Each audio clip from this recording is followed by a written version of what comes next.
When Africans came to demand freedom from their colonial masters, they dismissed much of this foreign do-gooding as destroying native culture.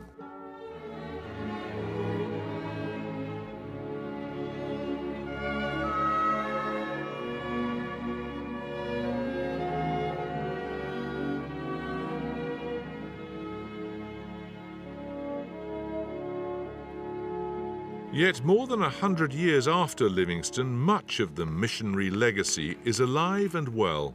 Very good. Class said management. Management. Again. Management. Again. Management. As I am here, I'm managing this class. Everybody is fine because I'm here. I am managing the class. Today, the work started by Church of Scotland missionaries has, as all over Africa, become a local African activity.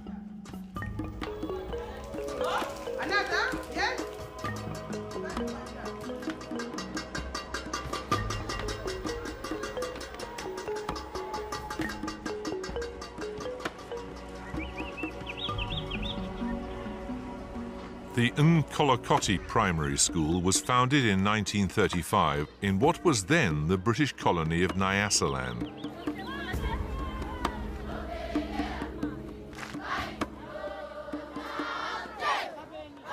The school now has almost 8,000 pupils.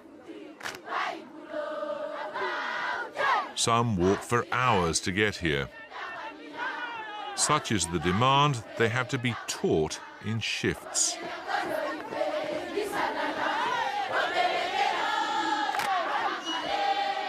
Missionaries have come in for a lot of stick for providing an excuse for flag planting and land grabbing. But the fact of the matter is that without missionaries, this school wouldn't exist.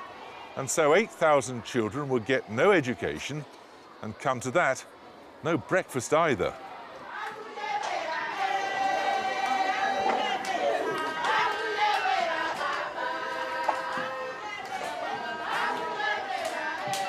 Mine's thicker than yours.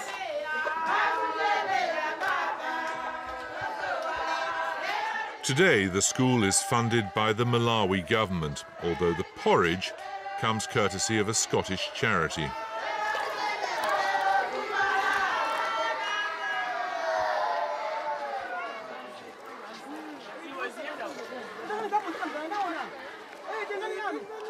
You know, we start very early in the morning. Some leave very early without eating. When they come here, they find porridge. They fill their stomachs. Yes. Now, what do you feel about the missionaries who started this school? They did a great job, and they assisted this area very much. Just imagine, it was established in 1935. Up to now, we are still benefiting. Is it a religious school? It is a religious school. So you teach them about Christianity? Yeah. We have a subject, Bible knowledge. Yeah. What do you hope they will learn in your school? They learn to be good citizens. We teach them to love each other, respect each other, respect elders. That's what we teach them.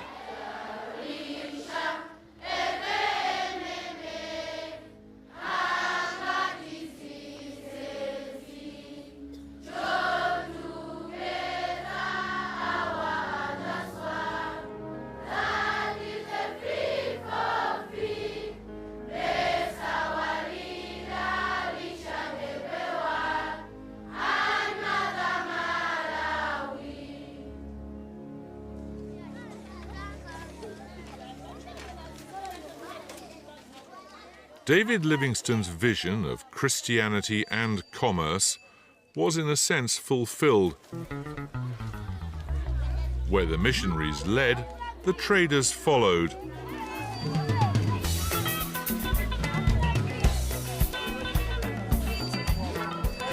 They came to grow coffee or tobacco or cotton.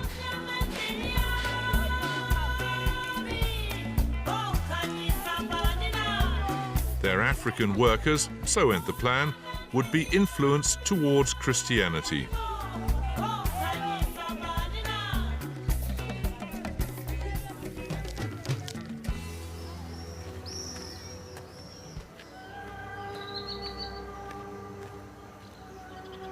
This was the headquarters of the African Lakes Company, set up in 1882 to trade in ivory and cotton.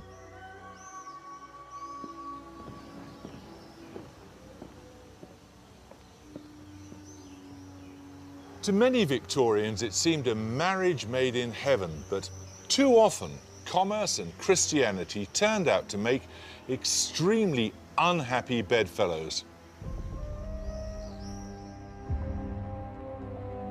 In 1893, a Scotsman came out to manage a huge cotton estate outside Blantyre in Malawi, named incidentally after David Livingstone's birthplace. The manager, William Jarvis Livingstone, was a distant relative of the missionary. But this Livingstone had rather different ambitions. He was here to make money. Like other settlers, William Jarvis Livingstone ran a harsh regime on the plantation. Floggings were said to be common. Resentment ran high.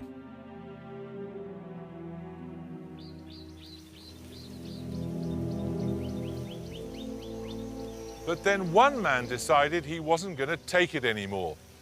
And here he is on the Malawian 100 kwacha banknote.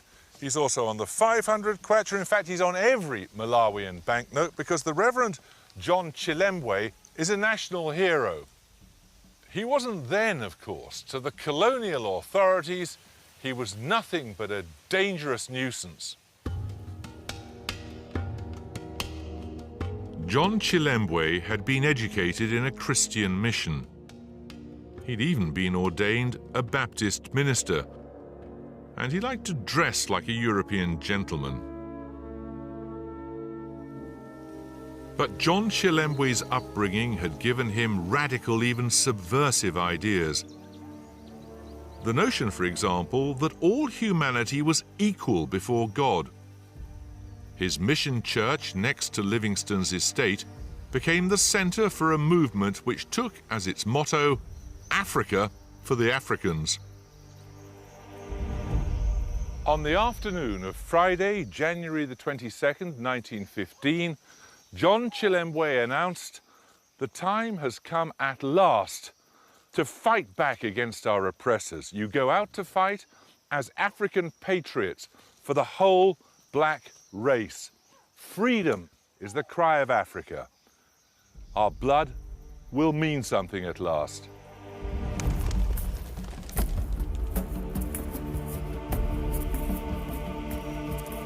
Chilembwe hoped to unleash a new kind of race war.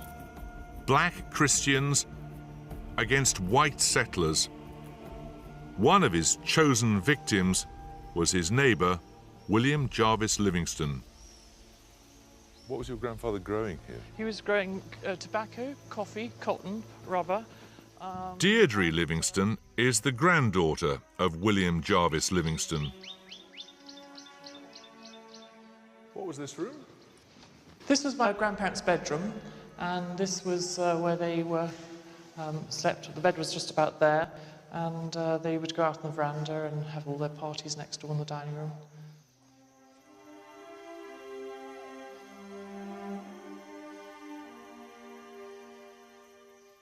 Tell me what happened that night.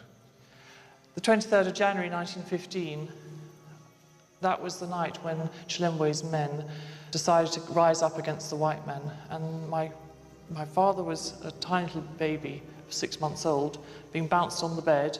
And my grandmother was actually in the bath having her evening bath. It was about 9 o'clock. So it was a completely normal family scene, at night. And then suddenly armed men with spears, the natives came in and rushed into this room.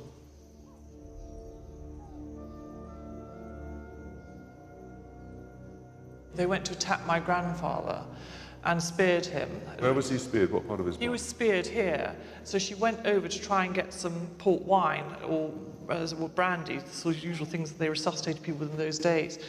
And then suddenly the other natives came in, and a whole bunch of them literally came in, and they cut off his head in front of her. They cut his head off? They cut his head off. What was absolutely desperate was my father, at 6 months old, was obviously just lying on the bed, And then I had my Aunt Nyasa, who was 5 years old, and she would have seen the whole scene because she was actually sprayed with the blood from the severed head of my grandfather. It was an absolutely desperate scene.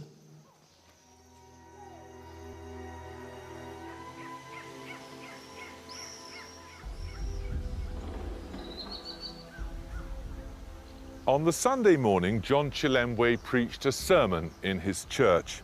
He told a packed congregation that better times were ahead. The kingdom of God is at hand, he said. You will hear the bugles sounding. Beside him in the pulpit as proof was the head of William Jarvis Livingstone. The revenge of the British authorities was, as so often, swift and merciless.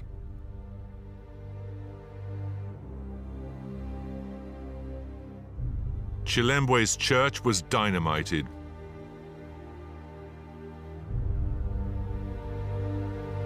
As for Chilembwe himself, he was hunted down, shot, and buried in an unmarked grave.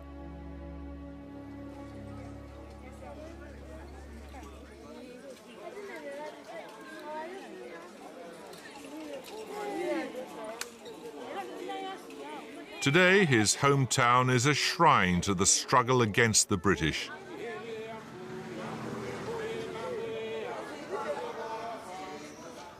But his missionary message still rings out from his rebuilt church.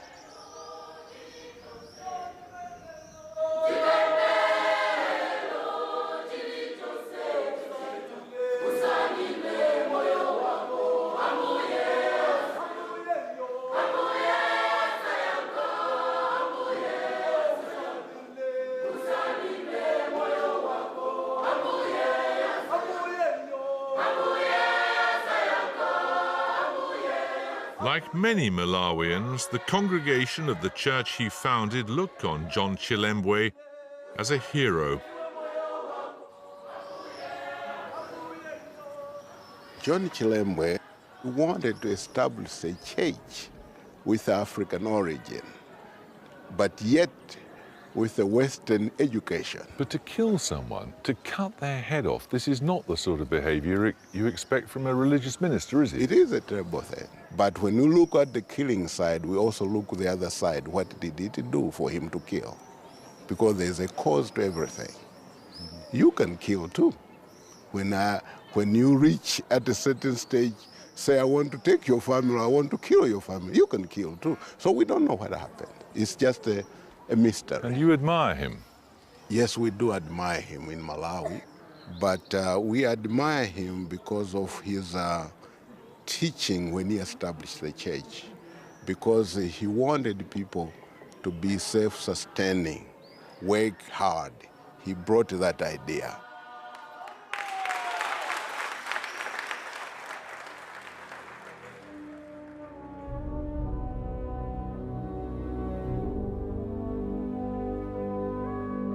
The march of the white race led by Britain across the globe in the late 19th century was astonishing to behold. So astonishing that people began to search for explanations. An idea took hold among some people that this must be a scientifically predetermined destiny.